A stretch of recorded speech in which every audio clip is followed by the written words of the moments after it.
Filosofia pentecostal. Será que isso é verdade? Olá, meus irmãos, eu sou Rodrigo Souza, sou cristão pentecostal, professor de escola bíblica e conservador. E nesse vídeo eu quero apresentar o mais novo livro sobre o pentecostalismo que eu tenho. E esse livro é Pensando em Línguas, Contribuições Pentecostais para a Filosofia Cristã, do teólogo pentecostal James K. Smith. Esse livro faz 2 dias que chegou, eu já li a introdução dele e li um pedaço do primeiro capítulo. E esse livro tá fantástico. E eu quero dizer que é um livro que é para pastores convictos da sua tradição pentecostal, para professores de escola bíblica, para aqueles que não entendem o pentecostalismo, mas querem entender mais ainda e crer que os irmãos pentecostais são irmãos também, bíblico também. É um livro fantástico, que é para ser lido por todos os irmãos de qualquer tradição. A proposta desse livro parte do seguinte pressuposto. É o quê? Que a filosofia cristã, ela é muito boa e ela tem a contribuição de diversos teólogos de diversas tradições dentro do cristianismo, né? Esse autor, que é um teólogo pentecostal, ele se sentiu impelido através de um convite corajoso do teólogo Alvin Plantinga, que é um filósofo conceituadíssimo americano nos Estados Unidos. E esse teólogo, ele fez uma convocação para que todos os filósofos das diversas tradições do cristianismo, para que eles fizessem teologia acadêmica a nível top A, para que essa filosofia seja ela independente da tradição, para que ela transpassasse os muros denominacionais e da tradição e que pudesse influenciar o mundo. E ele, como um teólogo pentecostal, ele começou a trabalhar esse tipo de questionamento. E ele vai falar que além desse motivador, teve um outro também. Ele, durante 2 anos, ele ganhou um concurso de tese feito por uma faculdade cristã.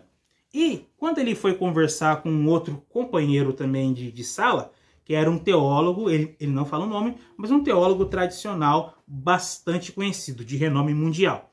E quando eles começaram a trocar essa ideia, a conversar, o teólogo perguntou de qual tradição que ele era. E quando ele falou que ele era pentecostal, o teólogo começou a ficar meio avexado, não conseguiu entender, né? Tem um certo preconceito contra os pentecostais e a conversa terminou rápido. Esse episódio também foi um motivador para ele fazer o livro. Mas agora vamos falar sobre o que contém o livro. Bom, o livro não é uma defesa sobre as doutrinas do pentecostalismo. Aqui ele não vai defender de maneira expositiva, de maneira exegética, cada doutrina que o pentecostalismo acredita. Não. Ele vai falar isso de forma muito direta e sutil. O que ele vai querer dizer é que o teólogo pentecostal, a tradição pentecostal, tem em muito para contribuir com a filosofia cristã. E partindo disso, ele vai mostrar que os teólogos, o pentecostalismo, tem que beber das suas próprias fontes, né? Isso quer dizer o quê? Que esse livro é uma exposição tácita dos elementos que constituem uma filosofia distintamente pentecostal, entendeu? Ele vai sim dizer que muitas práticas do pentecostalismo são inerentes ao movimento e têm um valor intrínseco, preponderante e filosófico por trás.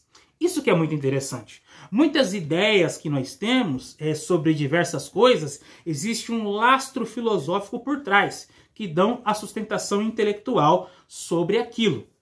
E é isso o que esse autor ele vai querer sustentar. Outra coisa, quando ele fala do pentecostalismo, dentro dessa abordagem, quando ele cita o pentecostalismo, ele vai dizer que ele está falando num sentido muito amplo. Ou seja, que é um conjunto de práticas e intuições teológicas existentes que são comuns, mantidas por pentecostais, por por carismáticos e por seguidores da terceira onda, né? Então ele fala de uma maneira bastante ampla, né? Ou seja, são todas aquelas vertentes que, numa maneira bastante geral, se assemelham com o pensamento do pentecostalismo, em algum grau ou em menor grau. Em outra parte, ele vai falar assim que, sem sombra de dúvida, é notório que o pentecostalismo possui uma espiritualidade singular. Ou seja, o que é isso? Essa espiritualidade vai se destacar partindo do pressuposto, o pentecostalismo ele possui uma espiritualidade singular. Então Smith ele vai pegar todas essas práticas importantes e vai articular dentro de uma cosmovisão filosófica pentecostal. Em outra parte, ele vai dizer também que assim só é uma filosofia pentecostal quando ela é baseada e motivada pelas intuições próprias da espiritualidade pentecostal. Ou seja, tem que ser convicto, tem que ser algo verdadeiro, partindo das práticas inerentes do pentecostalismo, entendeu? Que são diversas, né? O pentecostalismo, ele reacende muita coisa. Quando falamos sobre o pentecostalismo, geralmente a pessoa pensa naquela pessoa rodando, gritando, fazendo bagunça, nesses exageros, né? Mas tirando esses exageros, Smith vai dizer que tudo isso é um aglomerado de situações que são inerentes do pentecostalismo e mostram o seu pensamento de ser. Ele vai trabalhar de maneira monstruosa. Só para você ter uma ideia, ele vai conseguir fazer filosofia através dos testemunhos. Sim, ele vai dizer que os testemunhos é uma poesia da experiência pentecostal. Olha só o que o cara vai falar. Outra coisa, ele vai dizer também que o testemunho, ou seja, aquela situação quando uma pessoa é chamada e conta que Deus livrou ela, que Deus curou, que Deus libertou, que Deus abriu emprego, fez ela uma bênção, deu um livramento e por aí vai, entendeu? Vai dizer que esse testemunho ele vai exercer um papel fundamental dentro do formato da adoração pentecostal. Olha só, cara, olha só, quer dizer, nós pentecostais que não entendemos nada de filosofia, que não sabemos como fazer filosofia, pelo menos é o que pensamos, entendeu? Já no nosso jeito de ser, somos filósofos, né? Olha só que interessante.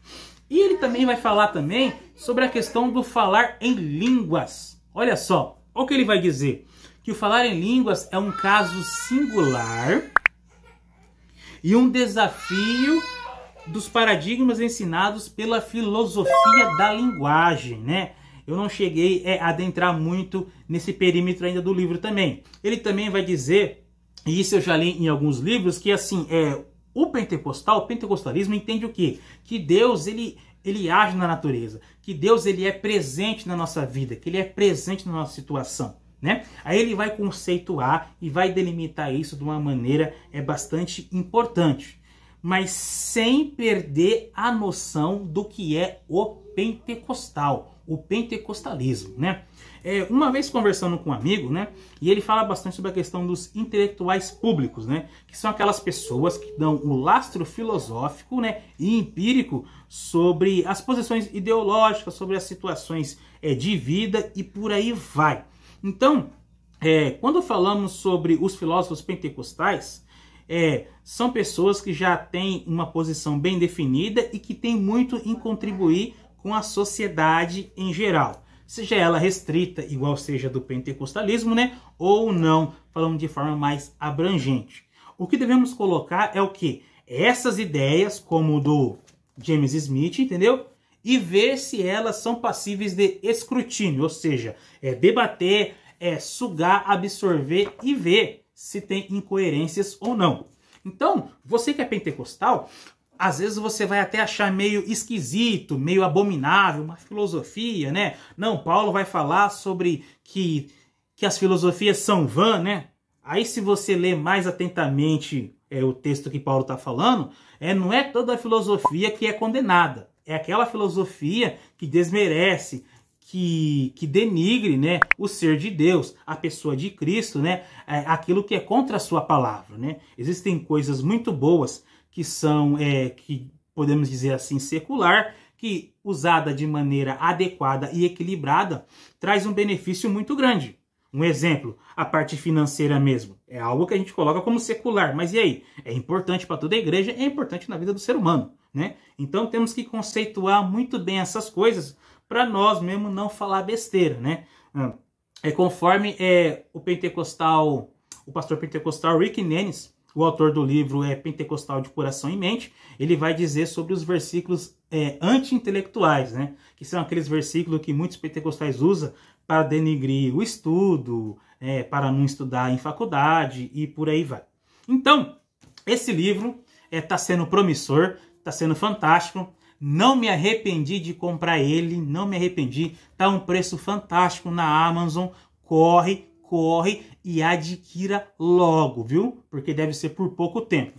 Editado pela Thomas Nelson, 223 páginas, página amarelinha, bonita, capa linda, e eu tô gostando bastante do livro, viu? Então, para você pentecostal, se inscreva no canal. Canal Literatura e Teologia do Rodrigo Souza, com certeza, né? Não pode esquecer isso. Então dá o seu joinha, o seu curtir e compartilha esse vídeo.